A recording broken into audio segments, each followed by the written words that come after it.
आप देख रहे हैं सुदर्शन न्यूज।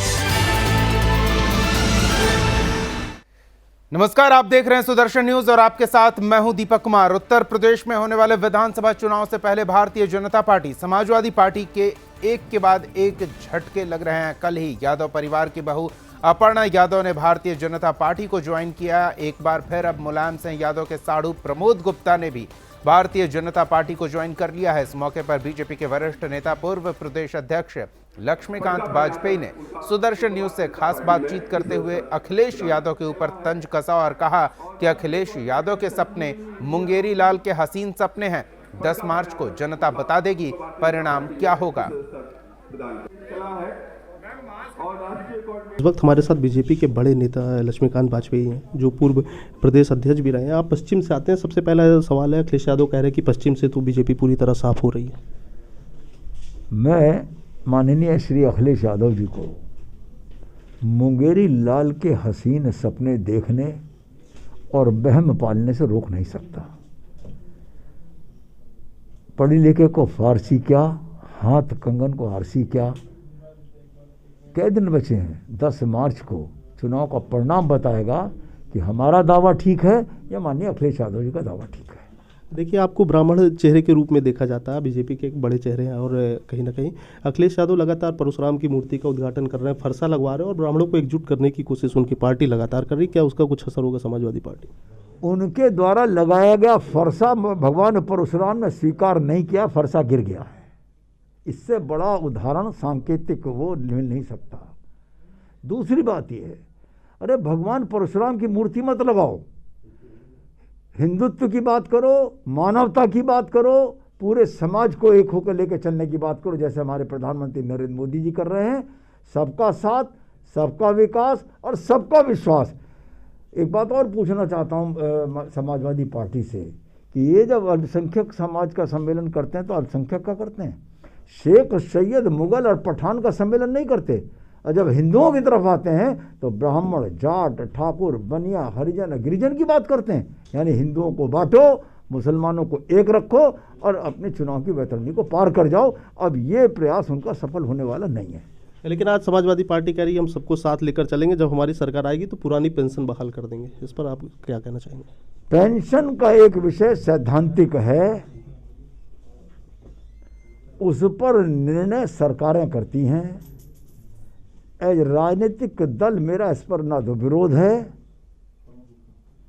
ना कोई मत है। सरकार आएगी तय करेगी, लेकिन मेरा इतना ही निवेदन है कि सबको साथ लेकर अगर चलते हैं तो फिर परशुराम की मूर्ति क्यों लगाते हैं। हमारे साथ बीजेपी के बड़े नेता लक्ष्मीकांत वाजपेयी थे और इनका कहना है कि आने वाले 10 मार्च को बीजेपी पूर्ण बहुमत में सरकार बनाने जा रही है। आने वाले समय में तय होगा कि जनता का क्या मन है। कैमरा पर्सन सुशील अवस्थी के साथ अखिल तिवारी, सुदर्शन न्यूज, लखनऊ। यूपी के मुरादाबाद में मतदान कराने के लिए बीएसएफ की 8 कंपनियां स्पेशल ट्रेन से रेलवे स्टेशन पर पहुंची। यहां से इन कंपनियों को अलग अलग जिलों के लिए रवाना किया गया। दरअसल विधानसभा चुनाव 2022 के दूसरे चरण में मुरादाबाद जिले में मतदान होना है। ऐसे में सुरक्षा व्यवस्था को सुदृढ़ करने के लिए अतिरिक्त सुरक्षा बल भेजा गया है। दूसरे चरण के तहत 14 फरवरी को यहां मतदान होगा।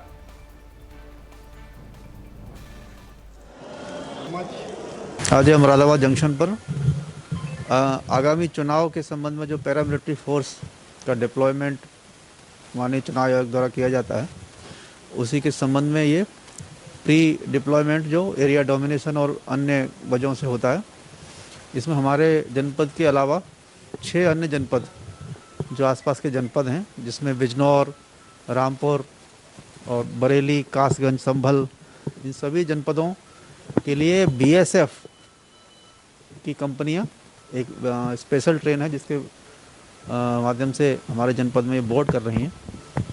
उसी के लिए हम लोगों ने यहाँ व्यवस्था की है। इन सभी जनपदों से वाहन बुलाए। यूपी के चंदौली में विधानसभा चुनाव को सकुशल संपन्न कराने के लिए पुलिस प्रशासन सतर्क है और एसपी अंकुर अग्रवाल के निर्देश पर एसडीएम प्रेम प्रकाश मीणा के नेतृत्व में पुलिस के साथ ही सीआरपीएफ के जवानों ने संवेदनशील इलाकों में मार्च किया। इसके माध्यम से लोगों में सुरक्षा का भाव व्याप्त हो ये प्रयास किया। साथ ही भयमुक्त होकर लोगों को मतदान की अपील की। जिले में चुनाव के लिए केंद्रीय बल मुहैया कराया गया है। इस दौरान लोगों से बात कर बूथों के बारे में जानकारी ली। साथ ही आमजन से कोविड-19 के गाइडलाइन का पालन करते हुए निर्भीक, निष्पक्ष और स्वतंत्र तरीके से मतदान की अपील की। विधानसभा चुनाव का बिगुल बज चुका है और joint magistrate Prem Prakash Meena IAS अधिकारी हैं। आइए इनसे बात करते हैं कि चुनाव की क्या क्या तैयारी हैं, क्योंकि चकिया क्षेत्र बिहार बॉर्डर से लगा हुआ है और कुछ भाग यहाँ पे जंगलों से घिरा हुआ है। यहाँ पे तैयारी क्या क्या है। सुदर्शन न्यूज में सर आपका स्वागत है। और आज यहाँ जो तैयारियाँ हैं विधानसभा चुनाव को लेकर के, इसमें क्या क्या है, कैसे है, सर बताइए। देखिए, विधानसभा चुनाव का नोटिफिकेशन 8 जनवरी 2022 को हो चुका है और उसी क्रम में 7वें चरण में चंदौली में मतदान होगा। जो हमारी विधानसभा है संख्या 383, उसके लिए हम पूरी तरह कटिबद्ध हैं। 460 यहाँ पर हमारे बूथ हैं, जिसमें नौगढ़, चकिया और कुछ भाग सदर का भी आता है। और खासतौर से ऐसे एरिया को चिन्हित कर लिया गया है जो वनरेबल हैं, क्रिटिकल हैं, नक्सल एरियाज हैं, जहाँ पर पहुँचने में दिक्कत हो सकती है, या बिहार का बॉर्डर हो, मिर्जापुर का बॉर्डर हो, शेडो एरियाज हो, 15 ऐसे एरिया जो शेडो एरियाज हैं या पहले से नक्सल प्रभावित रहे हों, सभी के लिए समुचित व्यवस्था कर दी गई है। साथ ही साथ यहाँ पर जो सुरक्षा बल हैं, CRPF हो या BSF हो, SSB हो, उनकी भी पर्याप्त उपलब्धता सुनिश्चित की जा रही है। पूरे चुनाव को पूरी तरह शांतिपूर्वक सुनिश्चित संपन्न करवाया। सर, कुछ भाग जो जंगलों से घिरा हुआ है। यूपी विधानसभा चुनाव से पहले कानपुर पुलिस के हाथ बड़ी कामयाबी लगी है। पुलिस की टीम ने अवैध हथियार बनाने वाली फैक्ट्री का भंडाफोड़ किया है। भारी मात्रा में असलाह बरामद किया गया है। पुलिस ने इस मामले में 3 लोगों को गिरफ्तार किया है। आसपास के जिलों में अवैध हथियारों की यहां से सप्लाई होने की जानकारी पर पुलिस ने कार्रवाई की। पुलिस के मुताबिक रिंद नदी के पास ये अवैध असलहों का फैक्ट्री संचालित था। चेकिंग में स्वैट टीम ने एक संदिग्ध को पकड़ा। उसके पास से एक तमंचा और एक जिंदा कारतूस बरामद किया गया। जब उससे पूछताछ की गई तो अवैध हथियारों की फैक्ट्री के बारे में जानकारी मिली।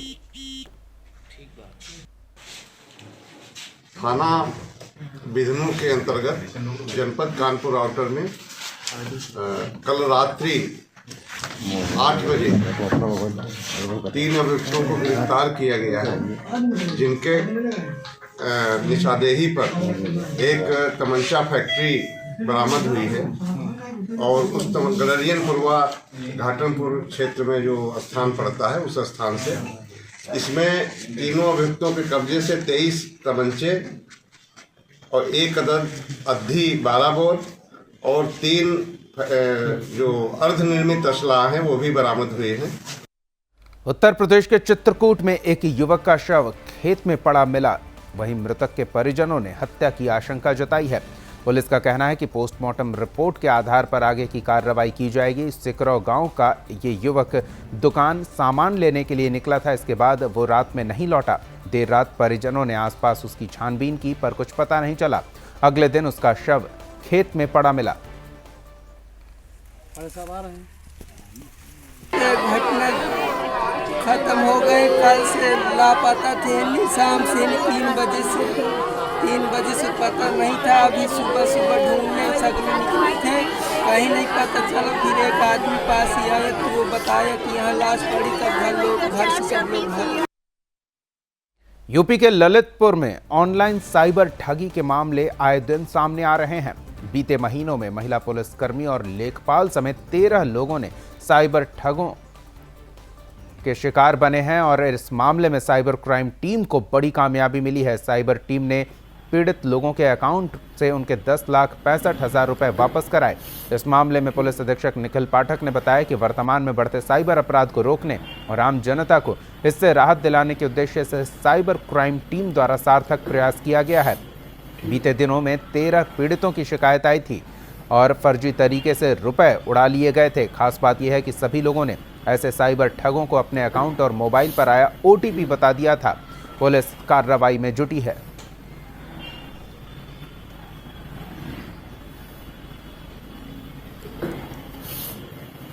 अपने साइबर अपराधों के खिलाफ लगातार चल रहे अभियान के अंतर्गत कई ऐसे लोग थे जिनके अकाउंट से फर्जी तरीके से जो पैसे निकाले गए थे वो जनपद पुलिस की तत्परता के कारण उनको वापस लौटाए गए थे। ऐसे ही लोगों को बुला करके उनसे चर्चा की गई, किस तरह से उनके पैसे निकाले गए, किस तरह से उनके साथ फ्रॉड हुआ, ये उनसे बात की गई ताकि हम इस बारे में और बेहतर तरीके जान सकें और जनता को बता सकें। सभी लोगों को बुलाया गया था और उनके साथ चर्चा की गई थी। इन सभी लोगों में कुल 13 लोग थे जो आए थे और इनका करीब 10,65,000 रुपया विभिन्न लोगों का विभिन्न अमाउंट का रुपया उनको वापस किया गया था। इस बुलेटिन में फिलहाल इतना ही। आप देखते रहिए सुदर्शन न्यूज। जय हिंद।